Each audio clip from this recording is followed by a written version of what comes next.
Private company उन सारे कंपनियों को कहा जाएगा जिस कंपनी के नाम के बाद प्राइवेट लिमिटेड जुड़ता है। ये कंपलसरी है सेक्शन 4 विद इन ब्रैकेट 1 के हिसाब से कि जितने भी प्राइवेट कंपनी होते हैं वो सारे प्राइवेट कंपनी के नाम के बाद में प्राइवेट लिमिटेड नाम ज़रूर से जोड़ा जाए। प्राइवेट लिमिटेड कंपनी को जब भी फॉर्म किया जाता है वो फॉर्म 2 लोग या 2 से ज़्यादा लोग मिलके बनाने चाहिए, उससे कम होने से नहीं चलेगा, एक्सेप्ट 1% कंपनी, वो हम लोग बाद में डील करेंगे, उसको बाद में पढ़ेंगे। प्राइवेट कंपनी में सबसे इम्पॉर्टेंट बात यह है कि इसमें जितने भी शेयर्स होते हैं कैपिटल के, वो शेयर्स जो है वो ट्रांसफ़र नहीं किए जा सकते।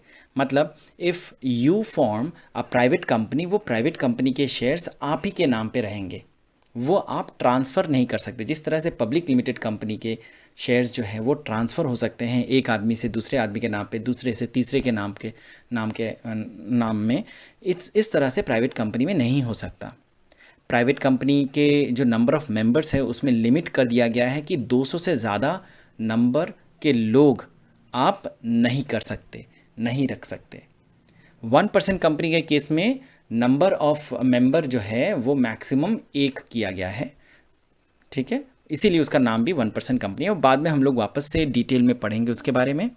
प्राइवेट कंपनी को बहुत सारे प्रिविलेजेस और एग्जेम्पशंस भी दिए जाते हैं।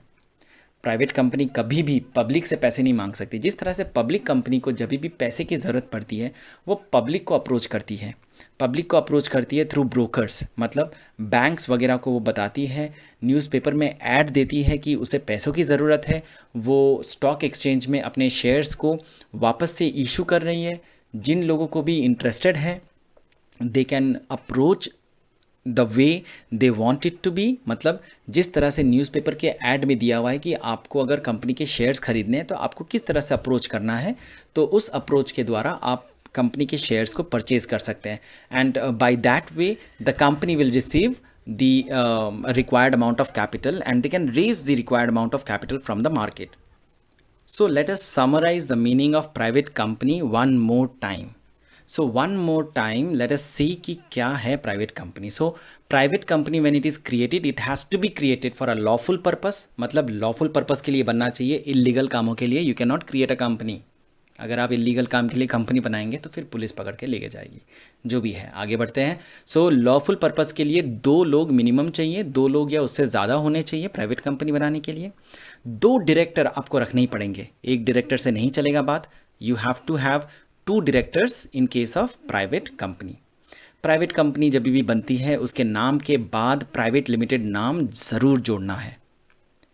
प्राइवेट कंपनी के केस में आप शेयर्स जो हैं वो ट्रांसफ़र नहीं कर सकते, वो जिसके नाम पे रहता है शेयर्स वो उसी के नाम पे रहता है, आप उसे दूसरे के नाम पे नहीं कर सकते।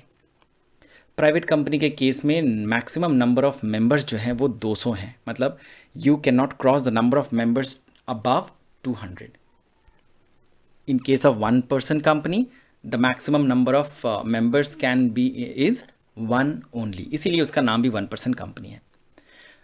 जब भी पैसों की ज़रूरत पड़ती है प्राइवेट लिमिटेड कंपनी को तो वो बैंक को अप्रोच कर सकती है लोन के लिए, या फिर किसी और वे से वो पैसे अरेंज कर सकती है, बट वो किसी भी तरह से पब्लिक को इनविटेशन नहीं दे सकती उसके शेयर्स या सिक्योरिटी को खरीदने के लिए।